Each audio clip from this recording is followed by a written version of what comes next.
People are afraid of the truth because often if you reveal it, it causes conflict in the moment. Telling the truth is definitely an adventure. Seeking for sure, but also telling. Another way of going about it is to just say what you think and see what happens. That's an adventure because you don't know what the outcome is going to be. So look, there's this old idea that it's necessary to have faith in the truth. And so here's a way of thinking about that. Someone asks you a question and you might think, well, here's the outcome I want, and so here's how I'm going to answer that question. So that's one way of approaching it. But another way of approaching it is, you ask me a question, I'm going to think about the answer, and I'm just going to tell you what I think. And it doesn't matter what the outcome is, because I'm willing to see what the outcome will be, predicated on the idea that there isn't a better outcome than the one that truth produces.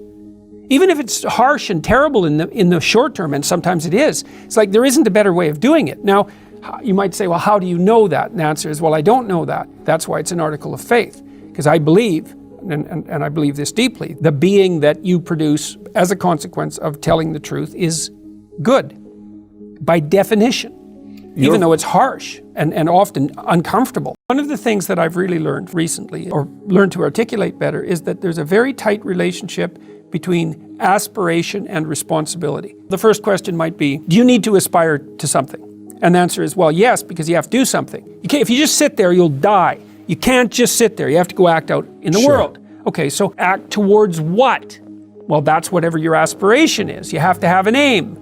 Okay, well, what should the aim be? Well, it should be something worth doing, let's say. Why do something that you don't feel is worth doing? What do you think's worth doing? Well, if you watch other people and you judge when they're doing something worthwhile, you usually judge them positively if you see that they're taking responsibility, at least for themselves. What, do you want to be completely useless so other people have to take care of you? That's pretty pathetic. And maybe you could get your act together so you're taking care of yourself and your family.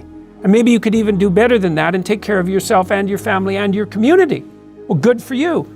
That's responsibility, and that's an aim.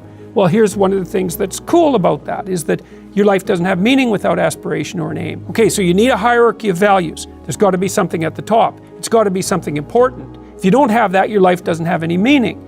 So if you criticize the hierarchy, or even the idea of hierarchy, you destroy the idea of aspiration, and then people have nothing. Well, that's not helpful. People are built for a struggle and they're built for a weight, and you want to take on a heavy burden voluntarily. See if you can put yourself together. See what you can do out in the world while you're waiting to die. It's an all-in game.